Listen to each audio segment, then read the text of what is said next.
everyone chasing the Heat, who've gone just 3-3 in their last 6 games, and none of these even factor in the Nets situation, who remain the favorites right now to win the Eastern Conference in Las Vegas. So, Michael Wilbon, let me start with you. Does the depth and strength of the Eastern Conference hurt or help whichever team represents the East in the NBA Finals? Well, it should help them if they're physically able to get through the gauntlet, right? And they're fine that way. Then it should help them because they will have played a schedule that's probably as tough as any Eastern Conference stretch we've seen since maybe Jalen was playing. Back when you had some of those teams, they were underrated and still could take the Bulls 7 games. We haven't seen that in 20 years in the Eastern Conference. We're seeing it now. Jalen?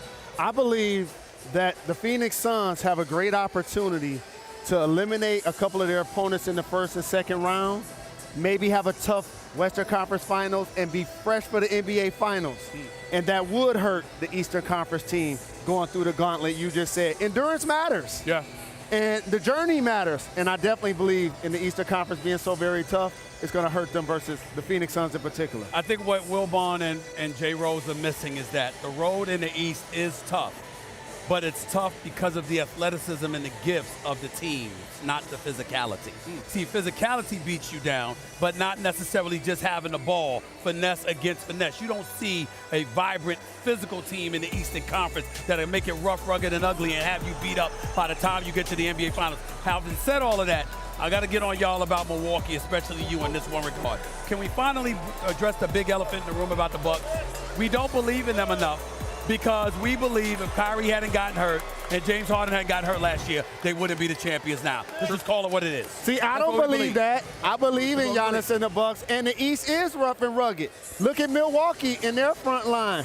Miami, they're Joel rugged by Embiid. I don't view them as rugged. Bam Adebayo. People would sign off on that. Miami, rugged. I'm sorry, do they work for Pat Riley? Oh, stop it. Stephen A., it's not going to be physical like the 1980s. Right. That's not going to happen. But in today's basketball, the Miami Heat are still physically and mentally tough. In the context of today's basketball. And Stephen A., it's hard for me to truly say if I had to bet who's going to win the East. Like, that's a gauntlet. And all of those teams are going to be having 7-game series. I feel like the Suns may have one 7-game series. Listen, if somebody's going to argue with me about the physicality of the game of basketball today compared to what we've seen, the last people in the world I thought it was going to be was Mike Wilbon and Jalen Rose. I can't believe I not say this is what we're dealing with relatively right speaking.